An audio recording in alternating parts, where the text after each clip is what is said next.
Let me tell you the incredible story of Ingred Honkala, a woman whose life was forever changed by a profound near-death experience. This tale begins in Bogota, Colombia, where Ingrid was born into a family with her parents and sisters. Growing up in Colombia during a tumultuous time, Ingrid faced the harsh realities of a country plagued by internal conflict. There were constant struggles between warlords, drug cartels, and guerrillas, making Colombia one of the most dangerous places in the world at that time.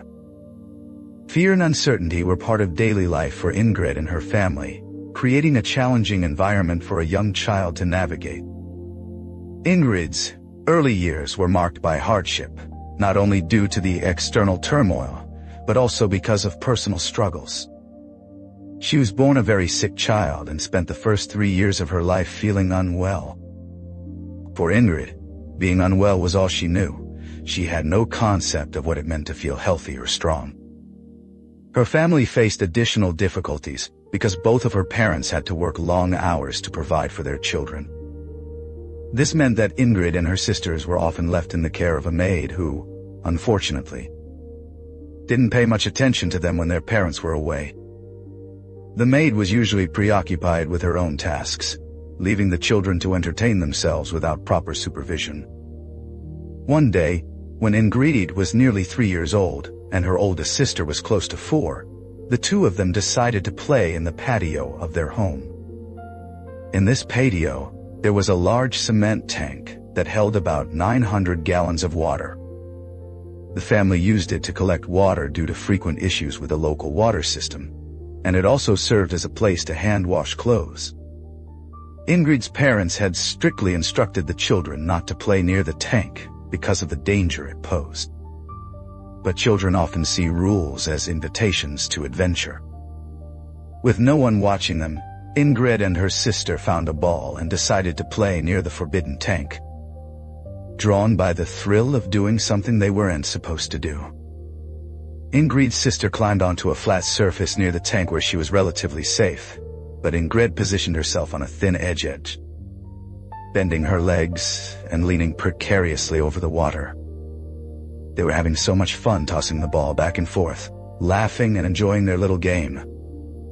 At one point, Ingrid's sister threw the ball, but it didn't have enough force and landed in the water, floating on the surface. Without thinking of the danger, Ingrid leaned forward to grab it. As she touched the ball, it rolled away on the water's surface, causing her to lose her balance. In an instant, she fell into the icy water. The water was freezing cold, likely around 30 to 40 degrees Fahrenheit, due to the high altitude of the Andes where they lived. The shock of the cold took Ingrid's breath away, and panic set in as she realized she couldn't breathe. She had never been in a pool or even a bathtub, so she had no idea what it felt like to be submerged in water or that falling in could mean drowning. As she struggled, Ingrid could hear her heart pounding like a drum in her head, the terror overwhelming her small body. But then, something miraculous happened. In the blink of an eye, Ingrid went from absolute terror to a state of complete peace.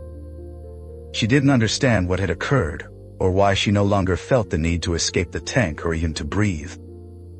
All she felt was serenity, quiet, and calmness, a peace she had never known before. Growing up in a lively household with sisters, cousins, dogs, and birds, Ingrid was accustomed to constant noise. There was always music or chatter, typical of a vibrant Latin family. But in this moment, she entered a silence so profound that she later described it as the silence behind the silence. It was a stillness that stayed with her long after. The experience, something she would seek out by hiding in closets or under blankets, trying to recapture that inner quiet. It took her many years to realize that this wasn't an external silence, but an internal one, a deep, spiritual experience. The tank, made entirely of cement, was a dark enclosed space, but as Ingrid entered this state of peace, a light appeared from below. It was a dim light, yet it illuminated the watery surroundings completely. In this light, she noticed bubbles floating around her, each surrounded by a glow. With a childlike sense of wonder, Ingrid began to chase these bubbles, captivated by their beauty. As she moved after them, she turned around and saw something astonishing: her own body, suspended in the water. Instead of feeling fear or surprise, Ingrid had a clear realization. Oh, that's my body. It felt familiar, almost normal, as if she had always known this truth, deep down. What struck her most, however, was seeing her eyes open in the water. They were empty, devoid of life, giving her the profound sense that her body was just a shell, nothing more.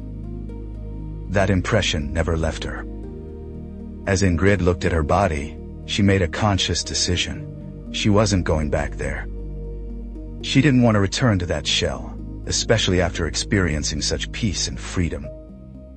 She had been a sick child her entire life, never knowing what it felt like to be well until this moment of absolute well-being. So, with determination, Ingrid turned away from her body and left it behind. As she did, she began to see flowers blooming out of nowhere, beautiful and vibrant. These flowers seemed to pick her up and carry her, enveloping her in a feeling of pure goodness. She had no worries, no thoughts, just a sense of restful bliss as she floated along with them. Suddenly, in another instant, Ingrid found herself in the maid's room, floating above her as if looking down from the ceiling. She saw the maid, Maria, listening to soap operas on the radio, completely engrossed in her own world.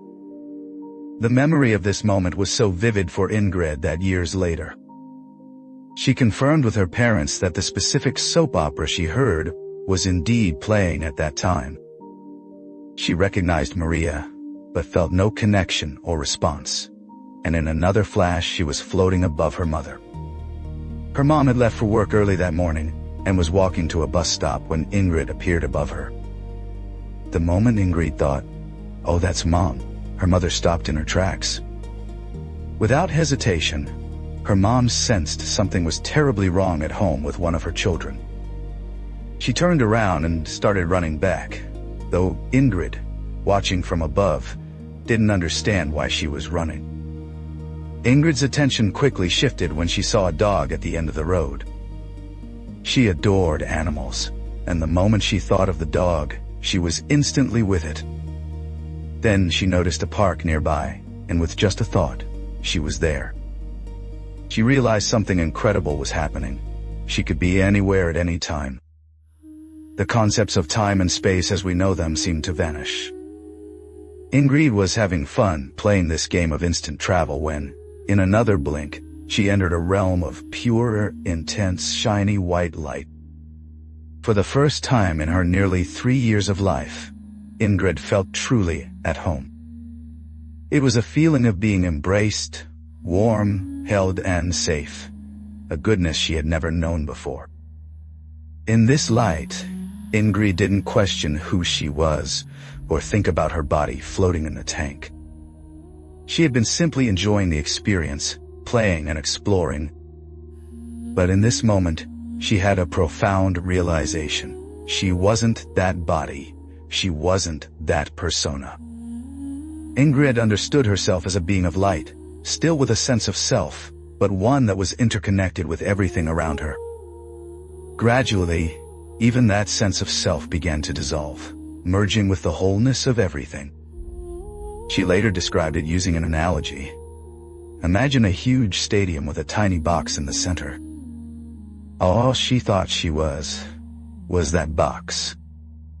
Then the box opened, and she realized she was nothing she thought she was, yet at the same time, she was everything: a wholeness, totality, an expansive state of being.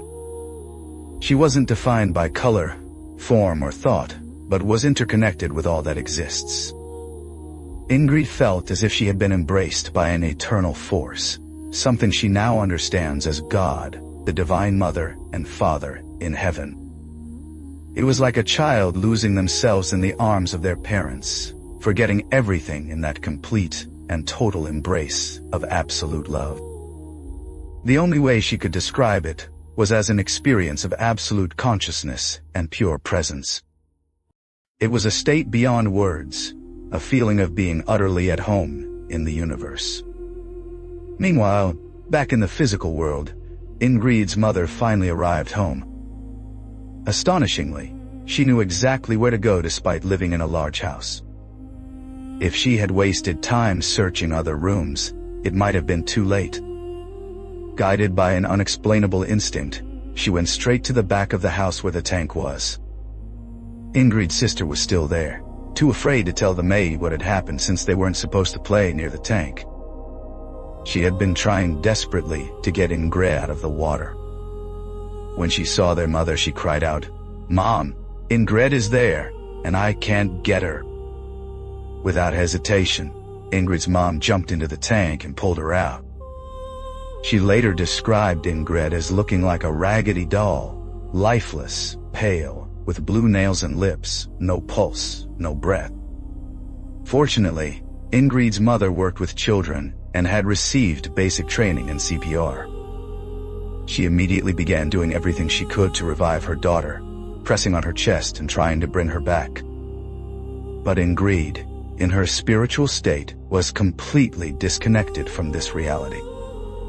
She felt nothing of what her mother was doing, as if watching someone play with a doll.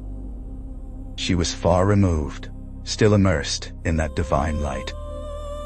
Then suddenly she felt as if she had jumped from the tallest building in the world, a free fall with no way to stop it. It was like being sucked back into her body by a powerful vacuum. Ingrid resisted with all her might, not wanting to return, but there was no stopping it. She knew she was back in her body when the feelings of coldness, unwellness, and illness overwhelmed her once more.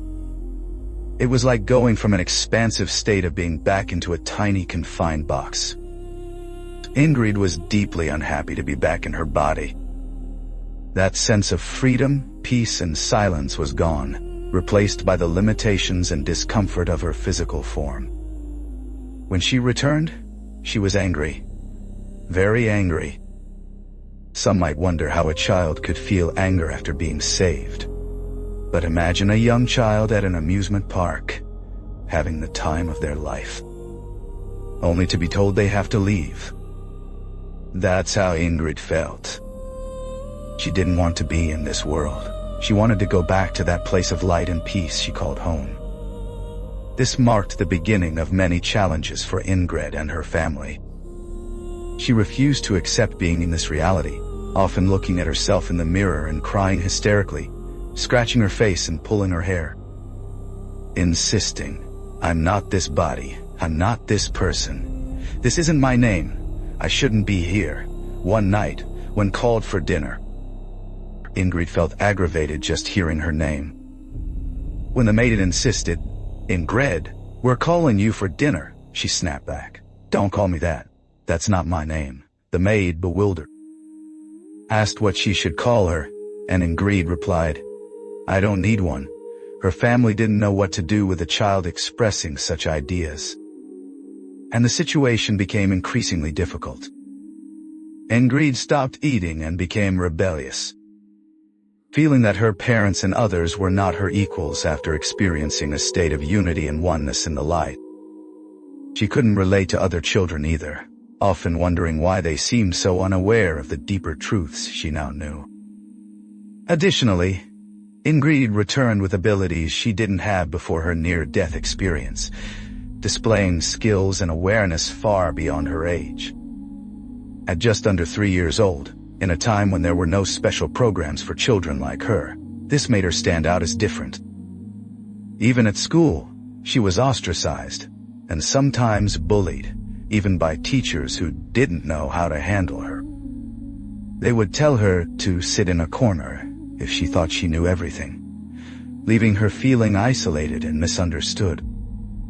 Despite these struggles, Ingrid considered her experience a miracle. She began having out-of-body experiences every time she slept, returning to the realm of light she had encountered during her near-death event. At first, these experiences were intense, filled with colors and sounds she had never seen or heard in the physical world, along with movements that were both incredibly fast and slow. In one of these journeys, she was surrounded by star-like figures, one of which transformed into a human form, approached her, and touched her head. In that moment, she understood, "You are a being of light," recognizing that she was like them. From then on, Ingrid called these entities beings of light. When Ingrid was about 4 years old, something remarkable happened while she was taking a shower. A shiny, intense blue light filled the bathroom, and she immediately knew the beings of light were with her. Their presence, even in the physical world, brought her a sense of peace. Though they didn't speak or act, just being near them allowed Ingrid to feel okay in this reality. She could play with her sisters and be present, feeling that sense of home here on Earth. Over time, these beings became a constant part of her life, appearing everywhere and helping her find a balance between the spiritual and the physical. As Ingrid grew, she continued to grapple with how to integrate her spiritual experiences into everyday life. She often felt like an outsider, struggling with the question of how to be both human and divine, to merge the form and the formless. This inner battle persisted until she went to college, where she decided she wanted to be like everyone else, tired of feeling different. She even asked the beings of light to leave her alone, and they respected her wish. For the next 20 years, Ingrid faced many challenges and sufferings, which she later realized were necessary to develop empathy, understanding, and compassion, qualities she sometimes lacked when she couldn't relate to others after her experience. Ingrid chose a career as a marine scientist, seeking a strong anchor in the physical world. She worked for significant organizations, including the Ministry of Environment in Colombia, NASA, and the U.S. Navy, focusing on climate change among other topics. Her career was highly successful, yet she always carried an underlying feeling of homesickness, a longing to return to that place of light. This led to what she called an existential depression, a constant sense of not belonging, even at the peak of her professional achievements. At a particularly low point, when her child was 3 years old and her husband was traveling, Ingrid felt so disconnected and homesick that she contemplated suicide. This shook her to her core, and in desperation, she prayed for help, asking for clarity and understanding. The next morning, a simple thought came to her. Ask for help. She searched online for a psychologist in her area, and found someone who turned out to be a deeply spiritual person.